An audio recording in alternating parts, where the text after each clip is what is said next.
If you've been around this channel for any sort of time, you know one of the favorite things I like to cover is the use of software with drones to find missing people. And today we have a really incredible story that I'm super excited to share with you guys, because one of the softwares that was used to locate this missing person is a software that's near and dear to my heart, the Automated Drone Image Analysis tool from TEXSAR. I've worked with the ADIAT guys for quite some time. I've talked personally with Charlie Grove, who has helped design this whole software. It's an incredible free tool. I've used it on searches, I've used it on trainings, I've used it for fun. It's an awesome tool that is completely free to use. There's lots of different color finders out there in the world, and I cover them a lot as well. Eagle Eyes and Nova being some of my other favorites, but ADIAT is one of the first softwares that I really started using. One of the first guys to kind of take a chance, let me try out some of their software, so it is super cool to see that their software was used on this search. So I learned about this story from the Automated Drone Image Analysis Tool Facebook page, where they posted on August 8th about how we were both humbled and proud to learn that ADIAT was among the tools used by CNSAS during a recent successful search in Italy's Cottian Alps. Hopefully I am pronouncing that right. You can read more about their search effort here. So first things first, let's take a look at what the CNSAS is. Corpo Nazionale Soccorso, it's Nazionale Soccorso Alpino e Speciologico Corpo. I don't speak Italian, I'm sorry. But essentially it's an Italian search and rescue organization mostly around the Cottian Alps. The CNSAS is a free, nonpartisan, non-political, and no-profit voluntary organization inspired by the principles of solidarity and mutual trust among its members. It is a national section of the Club Alpino Italiano, CAI. So let's get to the meat and potatoes of this, which is the article that came out from Wired recently. A hiker was missing for nearly a year. Then an AI system spotted his helmet. Using AI to analyze thousands of frames taken by drone, a mountain rescue team has found the body of a doctor who had been missing since September of 2024. So I know there's a lot of disagreement out there on what the best search and rescue practices are, especially when drones are concerned, but this is why when we have any sort of search, I highly recommend flying a drone mapping mission.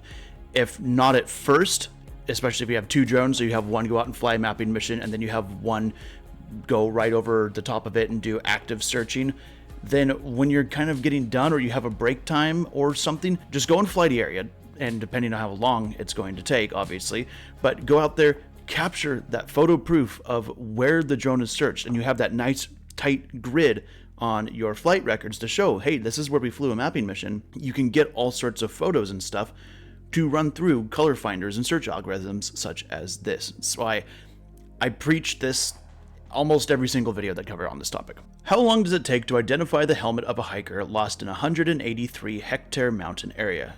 Analyzing 2,600 frames taken by a drone from approximately 50 meters away. If done with a human eye, weeks or months. If analyzed by an artificial intelligence system, one afternoon. The National Alpine and Speleological Rescue Corps, known by its Italian initialisms as CNSAS, relied on AI to find the body of a person missing in Italy's Piedmont region on the north face of Monviso, the highest peak in the Cottian Alps, since September of 2024. According to Saverio Isola, the CNSAS drone pilot who intervened along with his colleague Giorgio Viana, the operation, including searching for any sign of the missing hiker, the discovery and recovery of his body, and stoppage due to bad weather, lasted less than 3 days. This is a good time to let you know that if you've used ADIAT for a while and you haven't updated it recently, or you're interested in using ADIAT, they've recently released an update which incorporates even more artificial intelligence search algorithms into finding specifically people. The recovery operations. With his back to the ground, his gaze fixed on the mountains 600 meters below the summit, the body of 64-year-old Ligurian doctor Nicola Ivaldo was found on the morning of Thursday, July 31st, more than 10 months after his disappearance, thanks to his helmet that clashed with the rest of the landscape. This is why we in Search and Rescue wear something that clashes, such as red or orange, and we always recommend to wear clashing colors when you're out hiking. It makes it much easier to find you, or your remains. It was the AI software that identified some pixels of a different color in the images taken on Tuesday, explains Isola, reconstructing step by step the operation that led to the discovery and recovery of the remains located at an altitude of approximately 3,150 meters in the rightmost of the 3 ravines that cut through the north face of Monviso above a hanging glacier. The team collected all the images in 5 hours with just 2 drones on the morning of Tuesday, July 29th, and analyzed them using AI software during the afternoon of the same day. By that evening, the rescuers already had a series of suspicious spots to check. Only fog and bad weather the following day delayed the operations. We woke up at 4 a.m. to reach a very distant point with good visibility on the channel where the red pixels had been detected, and we used a drone to see if it was indeed the helmet, says Isola. Then we took all the necessary photos and measurements, sending the information to the Rescue Coordination Center, which was then able to dispatch the fire brigade helicopter for the recovery and police operations. I know I hammered this home in every single video that covers color finders, but that right there is exactly why we use it.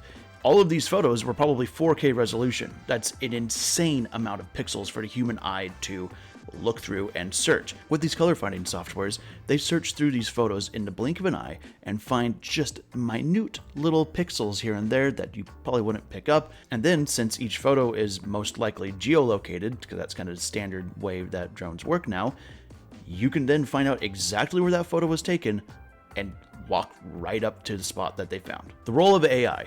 Every drone operation is part of a rigorous method developed by CNSAS in coordination with ENAC, the national agency that oversees civil aviation.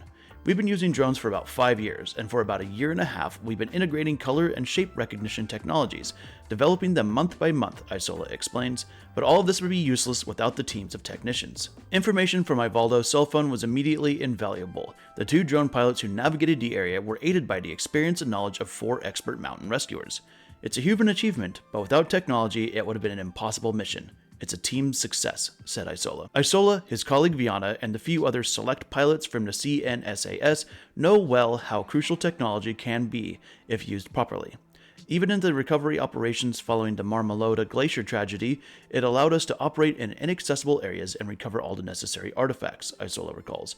It prevented the rescuers from risking their lives. Another very good point right there. It's something I always hammer home.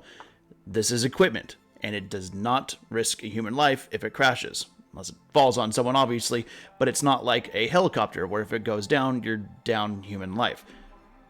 They're tiny flying robots. Use them. They're equipment. Don't let your equipment be safe, Queens. The CNSAS goal is further collaboration between artificial intelligence and drones to prevent the most serious consequences of mountain accidents and save missing people while they are still alive. The combination can also be used to obtain and analyze information with thermal imaging cameras, which are sensitive only to living beings. Just like with still images, AI is also able to interpret thermal data and provide valuable information in just a few hours. So the 3 color finders that I really use, Nova, Eagle Eyes, and ADIAT, the one that was used on this search, all of those can scan thermal images as well. So great to know to have in your back pocket for stuff like this. In Sardinia, a colleague recently rescued some climbers whose ropes were stuck on a rock face and was able to locate them only thanks to the drone and other technologies that are part of our method. Many of them are from wartime. We have recovered and converted them. That last line is really near and dear to my heart. That's one of the things I've always sought to do on this channel. Learn from the horrors of war to save lives back on the home front. The hope is that with ever-increasing use, the number of fatal mountain accidents can be drastically reduced. The story originally appeared on Wired Italy and has been translated from Italian. So I am just super happy to see this story. This is exactly what drones can be used for. Because of drones and because of color finding softwares like ADIAT, a family has closure. In search and rescue, we essentially have 2 jobs. We go out and we try to save the living and bring them back home, and we try to recover the remains of those that are deceased and give their family closure. Ideally, it's option 1, but in my experience, that's definitely not always the case. Option 2 is almost as rewarding. I have always mentioned that I have no idea what I would do if one of my loved ones went missing and I never got closure on them. It would eat me alive to the end of my days. So, phenomenal job by CNSAS. Phenomenal job to Charlie Grove and the rest of the team by ADIAT. Phenomenal job to all of the other teams that developed whatever softwares that were used in the article. It didn't specifically say which softwares are used, but regardless, if it was featured in there, Give yourself a pat on the back. This is what it's all about. Great job. I've got nothing else. I can't even do a funny outro. Proud of you guys. Proud of the team. Great job. I'll see you next time.